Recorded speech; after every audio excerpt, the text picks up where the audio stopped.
Salut, c'est Vincent. Nouveau unboxing sur la chaîne qui suit le précédent The Witcher avec le jeu Expédition dans l'univers de Sith. Bah oui, on reconnaît tout de suite là à l'illustration, à la couverture sur la boîte, eh bien les illustrations de Jakub Rosalski. C'est à nouveau un jeu créé par James Stegmaier, l'auteur de Sith donc, l'auteur également de l'excellent Tapestry que j'aime beaucoup. Et le jeu donc est édité par Stonemaier Games en version originale et localisé en français par Matago. C'est un jeu pour 1 à 5 joueurs, comme indiqué là tout en bas à gauche, pour des parties d'environ 60 minutes à partir de 14 ans. Et bien, écoutez, on a là une très grande boîte. Je l'ai mesurée, elle fait 39 cm de hauteur, 29 de largeur. Non, 32, pardon. 32 de largeur. Donc 39 sur 32. Énorme boîte. En termes d'épaisseur, c'est assez standard. Et la boîte est assez légère, en fait, pour son format. Est-ce que ce format immense de boîte est justifié par le matériel qui se trouve à l'intérieur? Eh bien, c'est ce que nous allons découvrir tout de suite ensemble. J'ai retiré le film plastique pour éviter les reflets et puis pour éviter cette manipulation là en vidéo qui est assez pénible. Mais je n'ai moi-même pas encore ouvert le couvercle. Donc je vais vraiment découvrir avec vous ce qu'on trouve dans cette boîte. L'idée de cette vidéo, bien tout simplement, c'est pour ceux qui s'intéressent à ce jeu de voir que contient cette boîte dans un premier temps. Et puis par la suite, eh bien, je ferai une petite aide de jeu, comme d'habitude. Et puis, on vous présentera une partie en solo. Ça, c'est à peu près sûr. À 2 joueurs avec Lou, si on trouve le temps, dans l'idéal. Ce serait pas mal. Mais tout au moins en solo, c'est sûr. Voilà. J'en profite pour revenir rapidement sur The Witcher, dont j'ai présenté l'unboxing sur la chaîne il y a quelques jours. Bon, je fais une petite aparté très courte. J'ai joué à The Witcher en solo, avec le mode solo proposé dans la boîte du jeu, et avec le mode solo fan-made proposé sur BGG, le fameux mode solo qui a été traduit par notre cher ami Etrigan. Eh bien, je vous dirais que j'ai trouvé les deux modes assez inintéressants en soi.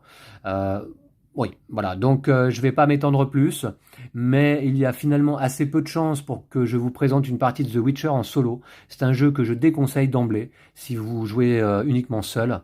Par contre, on vous présentera une partie à 2 joueurs, ça c'est certain, et le jeu là trouve tout son intérêt évidemment à plusieurs et notamment à 2 joueurs. Voilà pour petit aparté sur The Witcher. Maintenant, Expédition, a priori celui-ci se joue très bien en solo, voilà, donc c'est 1 à 5 joueurs. A priori, très bon en solo, très bon également à 2-3 joueurs, et à voir pour du 4-5 joueurs. De toute façon, nous, on joue rarement à plus de 2 joueurs, finalement. Donc, voilà. J'ai très hâte de le découvrir. Je l'avais précommandé il y a plusieurs mois de cela. Je l'attendais. Là, c'est la version standard du jeu. C'est-à-dire que ce n'est pas la version Ironclad Edition. Qui propose des figurines en métal. C'est une version qui coûte une trentaine d'euros de plus par rapport à celle-ci, que j'ai déjà payé un tout petit peu plus de 70 euros, je crois. Donc j'espère que le matériel est de qualité. Et puis j'ai des figurines donc en plastique. Voilà, du pauvre plastique gris certainement, mais sans doute de belles figurines quand même. Allez, on découvre rapidement quand même les tranches de la boîte. Voilà, on a de très belles illustrations de Jakub Rosalski. Et bien sûr, moi, Sith, c'est un jeu que j'apprécie beaucoup. J'y trouve quand même quelques défauts, j'y reviendrai peut-être à l'occasion, mais c'est un très beau jeu avec un plateau incroyable, des illustrations incroyables, un univers assez fascinant comme ça, mélangeant l'ancien, le moderne. Bon, c'est très certainement le cas là encore dans ce Expédition. Alors tout d'abord, attendez, alors avant d'ouvrir, je voulais quand même revenir sur le dos de la boîte, on ne l'a pas vu. Voilà. Le matériel, bon, semble assez conséquent quand on voit la liste. On a un aperçu du matériel ici, notamment de grandes tuiles, très certainement. Et puis qu'est-ce qu'on nous dit là ? Expédition est un jeu compétitif d'exploration et de développement On va jouer des cartes pour gagner de la puissance, de la ruse et des capacités uniques d'ouvriers. On va déplacer nos mechas dans des lieux mystérieux et gagner des cartes se trouvant entre les tuiles, comme vu là sur l'illustration. On va utiliser des ouvriers, des objets, des météorites et des quêtes pour améliorer notre mecha et utiliser notre puissance et notre ruse pour combattre la corruption de la Terre. Rien que ça. Voilà. Alors, les mechas, on les aperçoit là, ici, en haut. De toute façon, on va les regarder plus en détail dans un instant. Allez, j'ouvre la boîte. Alors oui, tout de même, je me pose la question. Cette boîte est immense. Elle est assez légère. Est-ce qu'il n'y a pas un peu beaucoup de vide là-dedans? Eh bien, réponse tout de suite. Hein. Voilà, ok. Je mets le couvercle de côté. Alors, bon, très bien, qu'est-ce que c'est que ça? Journal de bord du capitaine, expédition sibérienne. Alors, avec un petit texte d'ambiance pour nous plonger dans le jeu. Je ne vais pas le lire là. De toute façon, je vais essayer de faire un unboxing assez rapide. La feuille de résultat. D'accord, oui, ça ce sont. J'ai l'impression que c'est un petit peu des défis. Premier joueur à avoir gagné ce nombre de jetons corruption, premier joueur à avoir atteint au moins ce score, etc. Une feuille d'une belle qualité, hein, d'emblée. Bon, alors justement, ça donne pas très envie d'écrire dessus. Je ferai peut-être une photocopie pour écrire nos résultats de partie au fur et à mesure. Voilà, très bien. Le livret de règles, tiens, un petit format. Alors là, on est sur un peu plus de 20 cm de hauteur et 20 cm de largeur. Petit livret de règles de combien 16 pages. 16 pages. Je pense que le jeu est assez accessible en termes de règles. Hein. Comment c'est présenté? Alors, on a du très bon papier là. Oui, on le sent tout de suite. Hein. Vous savez, c'est ce papier un peu qu'on a pu retrouver, par exemple, dans les règles de Wingspan. Voilà, ouais, il est, vous voyez, il est un peu tressé ce papier-là. Je ne sais pas si vous voyez la lumière, un petit peu, hein. Ouais, sur la tranche là notamment. Oui, donc agréable au toucher. La mise en place du jeu, le déroulement de la partie, c'est ça, une page. Les actions, se déplacer, jouer, donc jouer une carte, hein, je suppose. Récolter. D'accord, les ressources qui se trouvent sur la tuile sur laquelle on se serait déplacé, je suppose là aussi. Hein. J'ai pas lu encore les règles en fait, hein. Pas du tout, ni en anglais ni en français, donc je vais découvrir. Récolter encore là j'imagine. Renouveler. Alors peut-être 4 actions principales possibles. Hein. Les capacités de mecha. Je pense que c'est un petit peu asymétrique. J'imagine que chaque joueur a des mechas aux capacités distinctes. La fin de partie, ouais, les règles font pas peur, hein, du tout. Hein. Et le mode solo, non. Ah oui, il y a un livret à part, très bien. Ok, donc voici les règles multijoueurs, 16 pages de petit format, et je pense que c'est tout à fait accessible. Les règles de l'automa, hein, l'automa, bien c'est toujours notre adversaire lorsqu'on joue en solo dans un jeu de Stone Meyer Games. Voilà. Et je me rappelle encore de Tapestry, hein, un jeu que j'aime vraiment beaucoup, hein, un jeu de civilisation. D'ailleurs, Tapestry est sorti la toute dernière extension. Hein, c'est la dernière. Il n'y en aura pas d'autres, je pense. Récemment, là, et je me la suis procurée évidemment. Alors, j'ai pas eu le temps encore de remodeler mon aide de jeu pour Tapestry, mais je vous présenterai à l'occasion une partie de Tapestry en solo avec l'ensemble des 3 extensions désormais sorties.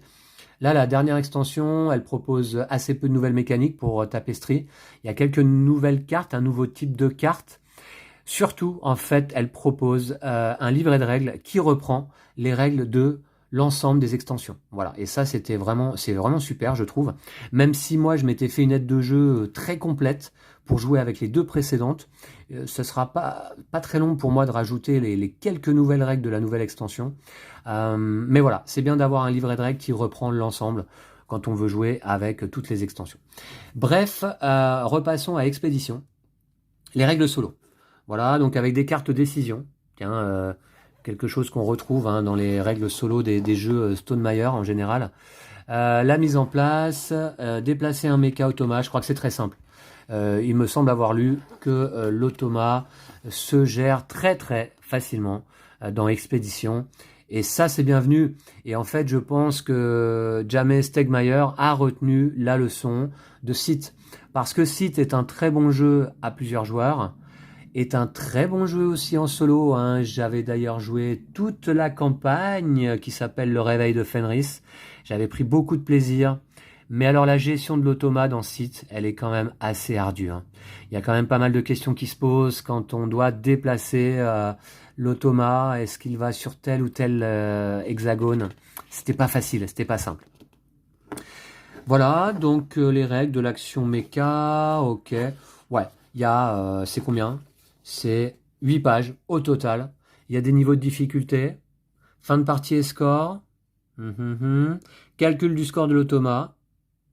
Et donc très bien parce qu'on va affronter un automa, hein. C'est pas un beat your own score. Voilà, on va devoir marquer plus de points que l'automa. Très bien. Et il y a des niveaux de difficulté du niveau 1 au niveau 5. Donc ce qui devrait permettre pas mal de challenge en solo. J'espère en tout cas. Ensuite, on a ici différentes planches à dépuncher. Voilà, on découvre tout de suite, ah oui, un grand thermoformage. Donc pas trop de vide là, hein, pour le moment, hein, c'est aéré. Mais ok, d'accord, très bien, bah tant mieux. Alors, ici un plateau sur lequel on va placer des étoiles, je suppose, un peu comme dans Scythe. Oui, ça va être la base en fait. On va ici placer le premier hexagone. Ce sont des hexagones? Oui, 1, 2, 3, tout à fait. Premier hexagone ici, puis on va déployer différents hexagones à la mise en place. En fait, pour faire un plateau, comme indiqué là, je suppose. Voilà, comme ça. Oui, donc le plateau que j'avais entre les mains, il est là. Et puis ça permet de tenir le décompte de différentes choses. Ok, bon, alors avec un plateau qui est relativement épais, sans plus, hein, voilà, rigide, ouais, ça bouge un peu, mais c'est correct, hein. Et puis là, on est sur du carton, là aussi, vous voyez, tout à fait conforme à ce qu'on pouvait trouver dans le site, une sorte de carton tressé comme ça. Là, on le voit bien à la lumière. Ouais. Ok, donc un premier plateau. Ensuite, alors, regardons ces planches là. Tout de suite retirer cette petite languette. Alors, des tuiles, en veux-tu, en voilà, en fait, il n'y en a que 20, mais ce sont de grandes tuiles. Regardons par exemple celle-ci. Mince, alors j'ai un jeton qui est parti. Voilà, je vais le remettre pour pas le perdre. Je veux voir la tuile, voilà. Ok, des grandes tuiles, hein. Ouais, vraiment, hein. Vous voyez, là, ça prend toute la paume de ma main et un peu plus, hein. Ça va être agréable, hein, de se déplacer avec nos mechas sur ces différentes tuiles. Je pense que le jeu va prendre de la place sur la table du coup, hein. Là, ici, la scierie. Là, certainement, les ressources que l'on va récolter sur la scierie. Alors, je ne sais pas. Ou alors, ce sont les ouvriers que l'on doit y placer. Je ne sais pas, bien sûr, hein. Au dos, ok, le sud. Ouais, on a une petite rose des vents, hein, pour nous indiquer. Alors, rose des vents, ou oui, enfin, en tout cas, une boussole pour nous indiquer dans quel sens placer la tuile, si on avait un doute. Très bien, je vais mettre cette tuile de côté. On a l'épave d'aéronef. On va aller regarder les tuiles un peu quand même, parce que je pense que c'est là-dessus qu'on trouve les principales illustrations, hein. Je suis pas sûr qu'on ait beaucoup d'illustrations sur les cartes, à voir. Les berges, c'est beau, hein. C'est beau. Le travail de Jakub Rosalski, bien sûr, il est magnifique, hein. La colonie isolée, j'aime beaucoup, hein, comme de nombreux autres joueurs. Ici, on va avoir les pièces. Là, je ne sais plus comment ça s'appelle dans le site, mais c'était ce type de jeton qu'on retrouvait déjà. Ça, c'est peut-être pour des objectifs, je ne sais plus. Ça fait longtemps que j'ai pas joué à site. Alors, d'autres tuiles terrain. Alors, la zone d'impact. En fait, ouais, je pense que là, ce sont les actions, hein, qu'on va pouvoir effectuer sur les tuiles, hein, en bas, hein, je pense, hein. Ici, le bord du cratère. L'installation secrète. Ouais, je vous laisse voir, c'est assez chouette. Et le dépotoir à méca. Ok, alors avec à chaque fois... Ouais, non, il y a quand même une utilité, hein, à cette boussole au dos. Je pense que ça va être utile, hein, pour le placement des tuiles en début de partie. Je sais pas bien. D'autres tuiles, la ville minière, le village de pêcheurs. C'est beau, hein? Ouais. On se croirait dans Moby Dick, mais avec les mechas en plus. La forêt étrange, des belles couleurs. Alors là, c'est plutôt une créature cthulhienne. Et l'entrepôt. Voilà, d'accord. Je m'attarde un peu sur les tuiles parce que je pense que c'est là où on va trouver vraiment les illustrations. Le temple antique, le camp militaire, l'observatoire et la base de recherche. Alors, oui, je me demande un petit peu quelle place ça va prendre en réalité, parce que j'ai l'impression qu'on pose vraiment les 20 tuiles dès le début de la partie sur la table. Alors, certes, en fait, elles sont retournées. Hein. Il y en a quelques-unes qui sont révélées, et Expédition est un jeu d'exploration aussi. Hein. On va aller explorer et révéler les tuiles au fur et à mesure. Ça, c'est une mécanique que j'apprécie, bien sûr. Hein. D'ailleurs, tiens, hop, ça me fait penser aussi, petite rêve comme ça dans cette vidéo à certains autres jeux. Le récent Revive, hein, sorti en 2023, qui est un jeu que j'ai beaucoup aimé. Sera-t-il dans mon top 10 fin d'année? C'est pas du tout impossible. Revive, dont je vous ai présenté une partie solo sur la chaîne, est un jeu qui, peut-être, est passé un peu trop inaperçu, en tout cas à mon goût. On en a peu parlé finalement, et nous, on n'a pas pris le temps de vous présenter une partie à 2 joueurs. Excellent jeu, j'adore, parce qu'on a aussi comme ça des tuiles qu'on retourne. Moi j'aime ça, hein, retourner des tuiles, qu'est-ce qu'on a, la surprise, bon, c'est quelque chose que j'apprécie, c'est un plaisir simple, hein, mais qui marche à tous les coups. Ensuite, la mer agitée, superbes illustrations, vraiment, oui. Repère de Tarkovsky, alors peut-être référence au réalisateur de films, allez savoir. Le col. Et enfin, ici, la grotte de glace. Et je crois qu'on a vu comme ça toutes les tuiles.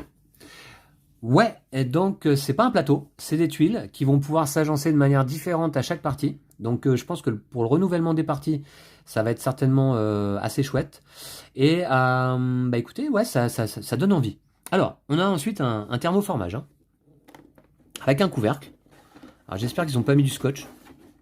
J'aime pas quand il y a du scotch.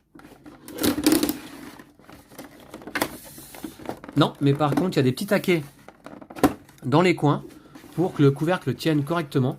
Alors ça, c'est quoi déjà? À quoi ça sert ça déjà en général? Mince, à quoi ça servirait je ne sais plus. J'ai déjà vu ça dans les jeux, mais là, tout à coup, j'ai un trou. À quoi ça sert? Des petites autocollants comme ça? Bah, je ne sais pas. On verra. C'est marqué dans le... Non, on les retrouve pas là. Bon, bref.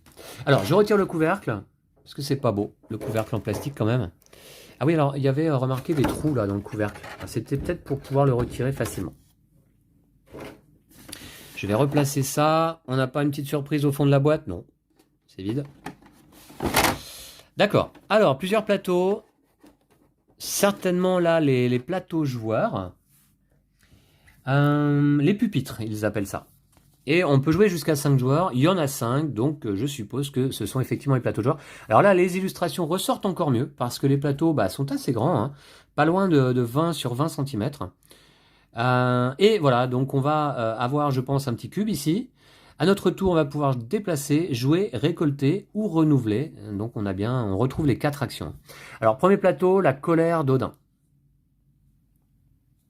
Voilà, ici ça va être un compteur de... je ne sais pas, de ruse peut-être. Alors les plateaux au dos sont ainsi. Ici le Highlander. Voilà. Ok, très chouette. Ici l'arpenteur des marais. Donc je pense qu'on va choisir un rôle. Hein. Et on retrouve à chaque fois un mecha. Je pense que ça va être les... Ah, on a un mecha bateau. Ah oui, bah oui, regardez-le. Je l'ai là. Oula, il est bien tenu. Je veux pas l'abîmer. Il part pas tout seul là. D'accord. Ah ouais. Voilà, le mecha bateau. On le reconnaît, hein. Si je le mets dans le même sens. Eh oui. Ah bah c'est l'occasion de voir tout de suite une première figurine. Superbe. Superbe. Et en fait, je vous dirais même, elle est lourde. Donc on sent que c'est plein ou c'est lesté. Mais vraiment, pour le format, elle est lourde vraiment en main. Et c'est là que je regretterais peut-être de ne pas avoir pris des figurines en métal. Ah, les figurines en métal. Quand j'étais adolescent et que je jouais à Donjons et Dragons, eh bien, ce n'était pas des figurines en plastique que l'on avait à l'époque, c'était des figurines en métal. Et ça avait vraiment de la gueule. C'était génial, les figurines en métal. Je les aimais, mes figurines en métal, hein. Ouais, ouais, ouais. Donc, superbe méca Drakkar. Ça promet pour les autres figurines qu'on regardera donc un petit peu après. Alors par contre, dites donc qu'elle était bien rangée. Dans quel sens? Je ne sais pas. Est-ce qu'il y avait un sens d'ailleurs? On a un peu peur de l'abîmer en la sortant. Voilà, ok. Bon, c'est bon, j'ai réussi à l'armer. Donc oui, on va avoir chacun un plateau avec un méca différent. Donc Highlander, c'est vu. L'Arpenteur des Marais, celui-là risque d'être pas mal aussi. Ça rappelle un petit peu la guerre des mondes. Et enfin, Tatanka. Avec un méca façon bison, hein. Ouais, ouais. Tatanka. Oh, ça me fait penser à Danse avec les loups. Le bûcheron. Avec un méca façon poêle à bois. Façon chaudière. Ok, d'accord. Bon, on a vu donc les 5 plateaux. Alors, tout de suite, on peut voir que sous les plateaux, il y a ici, hop, un petit casier qui se retire. Alors, c'est certainement le casier dans lequel on va ranger les différents jetons, les pièces, etc., les ressources. Ça peut être pas mal. Parce que là, vous le retirez de la boîte, vous le mettez sur la table et j'aurais peut-être même pas besoin pour ce jeu d'utiliser mes petites coupelles Air Caraïbes habituelles. Là, il y a un emplacement en dessous, on voit pour des cartes. Donc tout a l'air optimisé en termes de rangement, hein. Bon. Pour ce prix et pour la taille de la boîte, on peut s'attendre quand même, on pouvait s'attendre à ce que tout ça soit bien organisé, avec un matériel de belle qualité. Est-ce qu'on regarde tout de suite les figurines? Oui. Allez. Alors celle-ci est encore plus lourde évidemment. Voici le fameux méca bison, hein. Elles sont belles, hein. Assez détaillées. Alors là, c'est des mechas. Les laisser grises comme ça, c'est pas très grave finalement, vous voyez. C'est moins gênant, je trouve, que quand vous avez un personnage avec des vêtements, des armes. Oui, là, on pourrait penser que tous ces mechas, eh bien, ils ont été construits ainsi. Ils sont gris, hein, qu'est-ce que vous voulez. Après, à peindre, ça doit pas être si dur parce que peut-être vous mettez petite couche de gris, tiens, pas justement, ou une petite couche de noir argenté ou je ne sais quoi, un petit lavis par-dessus et puis le tour est joué, hein. Mais bon, je prendrai certainement pas le temps de le faire. Très lourd et très belle figurine. Il faut que je regarde dans quel sens elles sont à chaque fois parce que voilà. Alors celle-ci, oulala, elles sont vraiment très très bien tenues là au fond et on a un peu peur quand même de les casser. Ouais, classe, j'aime bien. J'aime bien. C'est celui-là, le poêle à bois, j'avais pas vu qu'il avait des roulettes comme ça, là. Ouais, j'aime bien.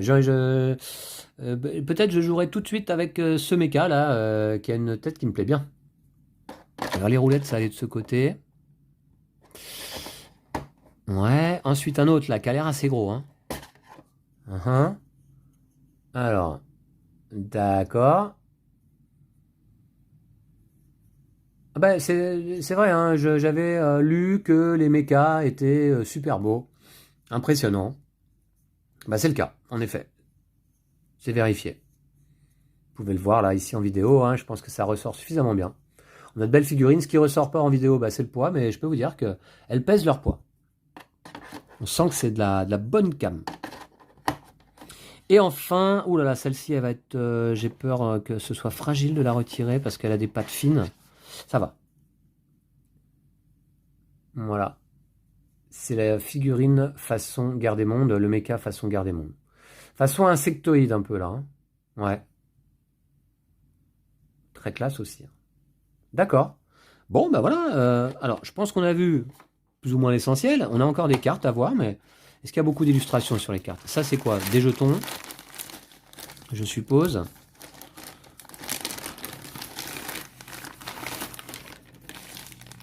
Ouais, d'accord. Un petit sachet par joueur. J'ai l'impression que c'est classé par couleur. Alors, on a le contenu d'un sachet là. Tiens, voyons voir. C'est du bois. Des jetons imprimés. Ouais. Alors, à quoi ça va servir tout ça? Eh bien, ce sont des jetons corruption. On en a 6 de chaque et un de valeur 20. Et tout ça par couleur par joueur. Hein. Ok, bah des petits jetons carrés, épais, en bois, qui sont jolis. Hein. Bon, en plus, moi j'aime bien le orange, c'est ma couleur préférée, avec le rose. Donc, je vais les remettre ici. Mais sinon... Alors les petits sachets, ils sont bien, c'est fourni. Mais là, on voit pas bien à travers. Encore que là, on voit quand même la couleur. Là, ici, on voit que c'est du vert. Hein. Voilà, on voit le vert au travers. Une sorte de vert turquoise, d'ailleurs. Voilà. Ah, en vidéo, ça ressort pas les couleurs. Ouais, si, c'est ce vert-là, à peu près. Ouais. Ok.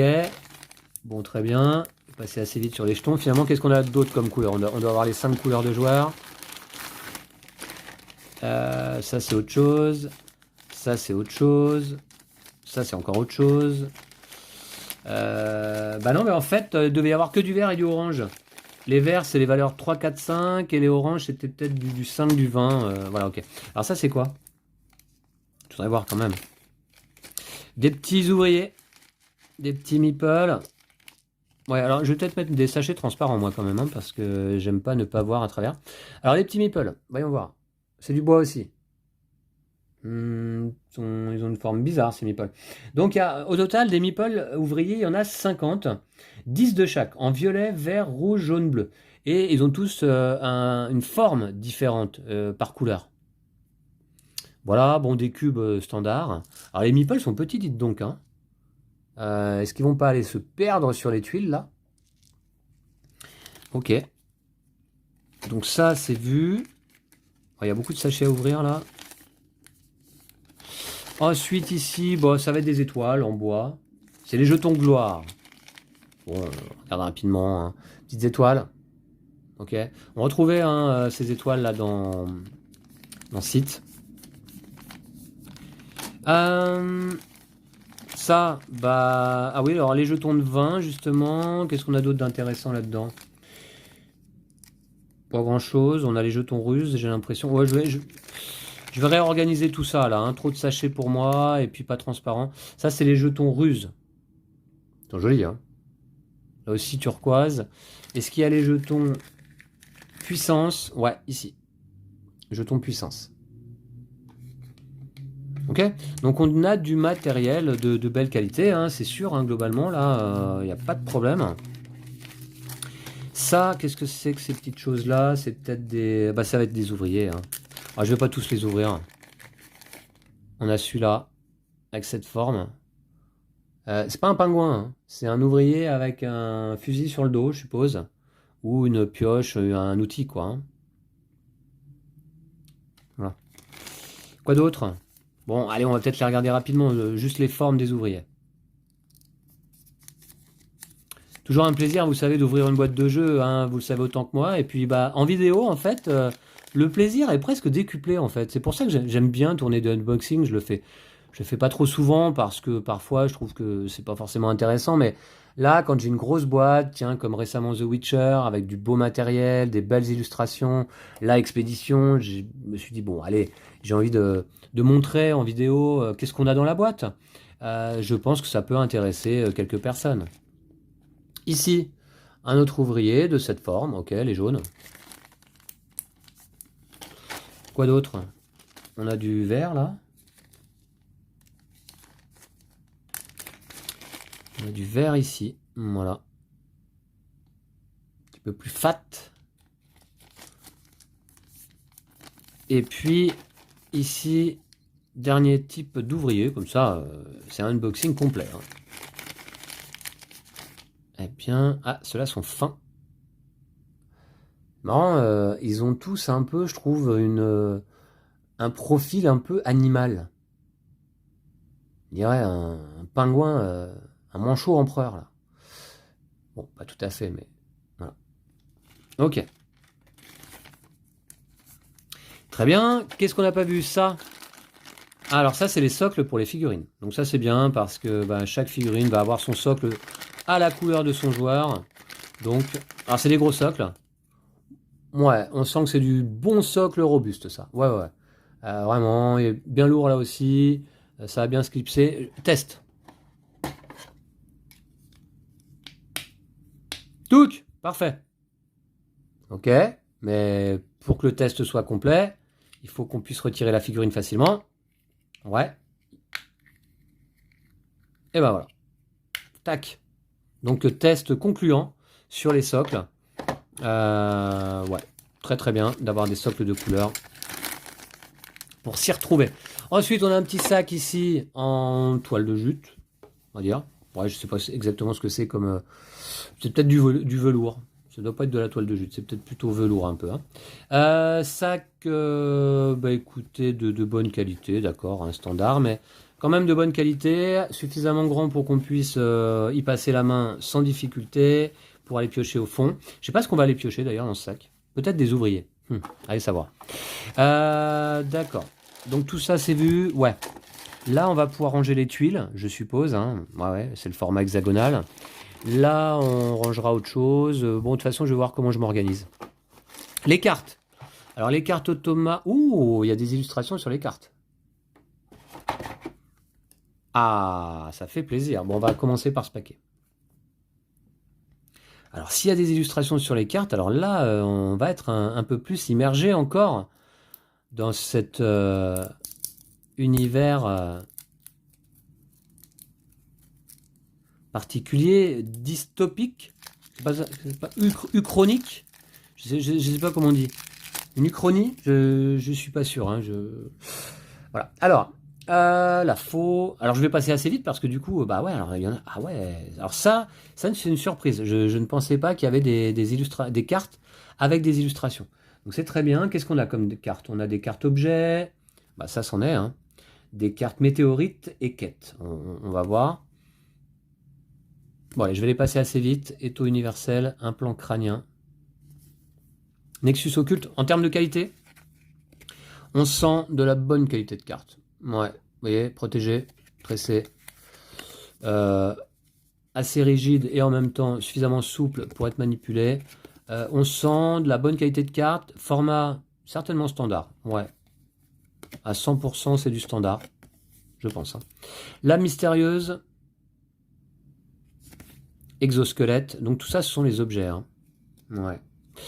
Grenade du chaos, pistolet Tesla, miroir éthéré, fragment éveillé,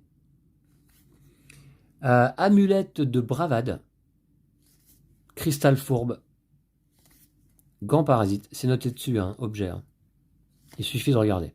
Lunettes de vision éther, bobine planante, jetpack, masque faille, drone de reconnaissance, condensateur de flux, orbe portail, sceptre du prophète noir, convertisseur éthéré, lien de fusion, intélolite.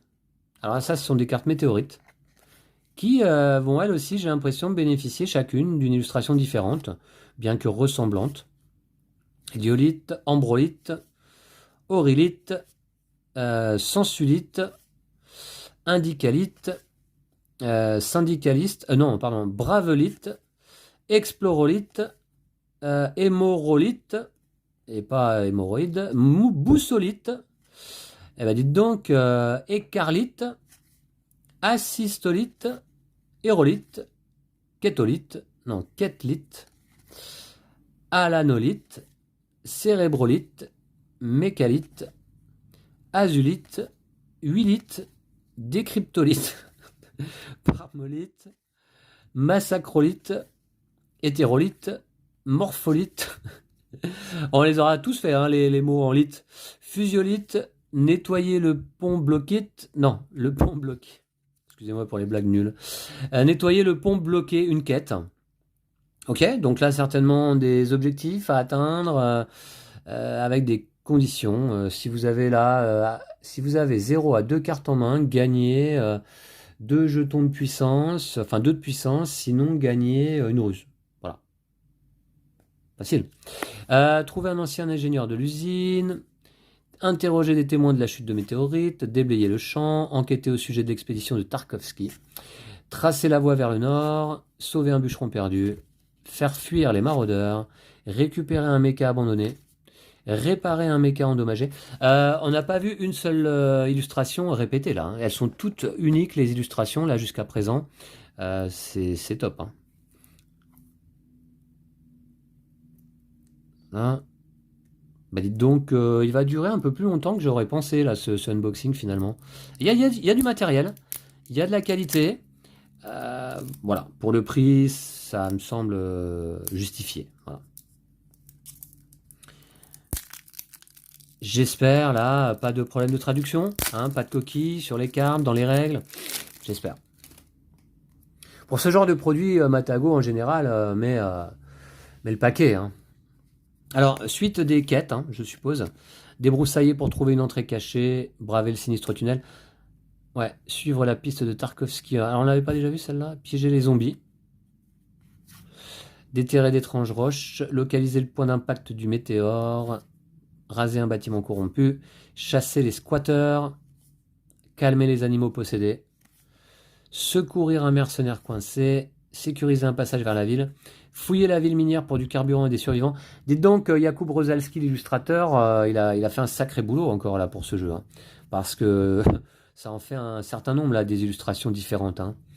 Devenir ami avec une légende locale, soigner une baleine de ses parasites, piller la tour, explorer la base abandonnée, communiquer avec la bête, récupérer un plan dérobé. Je pense que c'est avec toutes ces cartes, que l'on va s'immerger thématiquement dans le jeu. Hein.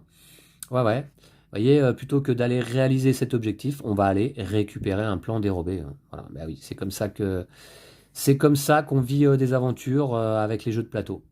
Activer l'ancien. Bah, le voilà Cthulhu. Hein. Offrir un sacrifice ésotérique. Sauver un prisonnier d'un rituel obscur. Étudier les météorites aux abords du village. Parler avec les protecteurs de la grotte. Ouais, des cartes quêtes, il y en a 40 en fait. Ouais, je pense qu'on va pas manquer de variété. Attirer et affronter les monstres de la grotte. Trouver un passage secret. Pirater les robots gardiens. Affaiblir le Léviathan. Identifier les membres d'une expédition perdue. Fermer le vortex, maîtriser les possédés. Ensuite, on a des personnages. Akiko. Ouais, donc on va choisir un plateau mecha. Hein, et ensuite, on va choisir un personnage qu'on va associer à notre mecha. Alors, voyons voir. Donc, Akiko. Donc, elles ont un dos différent, les personnages, ouais, très bien. Jiro, le compagnon. Ah, alors on va choisir un personnage et un compagnon à chaque fois. Hein. Oui, tout à fait. Jiro, un compagnon, donc.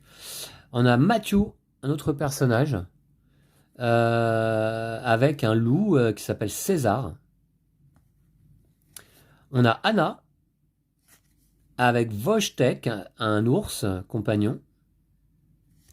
On a Vesna, un personnage, avec Voltan, un loup bionique, j'ai l'impression. Hein. On a Gunther, et avec Nasht, encore un loup. Ou un chien sauvage, ouais. On a Olga, avec un tigre, cette fois. Shanga. Ok. Alors, on a pas mal de personnages féminins. Très bien. Donc, voyons voir. Oui, alors fermer le ventre, maîtrise le possédé. Alors, Akiko, féminin. Ok. Anna, féminin. Vesna, c'est une dame. Ok. Olga. Eh ben, vous voyez, donc, est-ce qu'il n'y a pas 3 personnages féminins et 2 personnages masculins? Très bon choix, très très bien. Alors, là, aide de jeu. Les icônes, l'iconographie. D'accord. Je pense que c'est pas complexe hein, comme jeu. Ensuite, ici, l'aide de jeu encore. Déplacer, jouer, récolter, renouveler. Voilà. La fin de partie est déclenchée dès qu'un joueur place son 4e jeton gloire. Hein, son étoile, quoi. Un peu même condition de partie que site, hein, je crois. Hein. Voilà, donc les aides de jeu. Et ça, ce sont les cartes automa. Alors, ça va pas être forcément très intéressant de les regarder en détail. Voilà, alors ça, évidemment, pour l'instant, on ne peut pas trop bien comprendre ce qui s'y passe. Les cartes automa, tout ce qu'on voit, bah, c'est qu'elles sont de qualité similaire, hein, aux autres cartes. Niveau 1 d'automa, niveau 2, niveau 3, niveau 4, niveau 5, Ultima Cisna. La gloire automa, bah ça dans le site on avait une petite carte aussi comme ça. Pour la gloire automa. Ah, j'espère qu'il est plus facile à gérer que site, hein, l'automa. Tour de l'automa, action méca. Ok. Ouais, et puis ça c'est un autre carte typique, hein. Si vous connaissez les automas Stonemeyer. Eh ben très bien, bah écoutez, voilà, je crois qu'on a fait le tour. Ça a été un unboxing voilà, que je pouvais difficilement faire plus complet, hein, en fait, hein. Alors, donc ça, c'était la suite des cartes. Ouais. Je vais mettre les cartes de côté. On a tout vu? Ouais, je regarde. On a tout vu. On a fait le tour. Il y a de quoi s'organiser, je pense, dans la boîte. Notamment, on a vu, hein, ce petit récipient amovible dans lequel on va pouvoir placer pas mal de types de ressources différentes, trois au moins, hein. Et puis des cartes encore là. Peut-être justement, il y a la place de mettre les cartes automa. Ok, on verra comment je m'organise. Voilà. En tout cas, sachez que si vous procurez site à 70 et quelques euros, eh bien, vous en avez pour votre argent. Après, bien sûr, il reste à voir le gameplay. Les reviews sont plutôt pas mauvaises, hein. Et pourtant, vous savez, James Stegmaier, maintenant, à un moment donné, au moment de la sortie de site, hein, c'était il y a quelques années, c'était quelque chose, quoi, hein. Aujourd'hui, certains auraient tendance à critiquer parfois pour critiquer, hein. Oui, James Stegmaier, oui, c'est bon, on a compris, il a fait un bon jeu, et puis après, il a fait que des jeux moyens, Tapestry moyen, Red Rising moyen, etc., etc. Bah, moi, je suis pas tout à fait d'accord. Voilà, je suis encore attiré. Moi, vous voyez, c'est pour ça que je me suis procuré cette boîte par ce jeu. Stonemeyer avait sorti aussi l'excellent Wingspan, un classique, hein, désormais. Et moi, j'aime beaucoup Tapestry. Je suis pas de ceux qui dénigrent Tapestry parce que c'est un jeu que j'adore, hein, voilà, tout simplement. Voilà, un des jeux auxquels je reviendrai toujours, hein. Donc, Expédition. Malgré, j'ai eu l'impression de la part de certains, la volonté de mettre des mauvaises notes, de critiquer, de dire ah non non non non Expédition sans même l'avoir essayé, ça va être mauvais. Eh bien malgré ça, ceux qui ont joué en ressortent avec plutôt une bonne expérience. Ouais, voilà. Donc il semblerait que ce soit plutôt quand même un bon jeu. Donc à tester. Je vous ferai une partie solo, c'est sûr. Une partie avec Lou, je l'espère. Et eh bien d'ici là, je vous remercie d'avoir suivi ce unboxing. Et donc à très bientôt. D'ici là, prenez soin de vous et de vos jeux de société. Salut!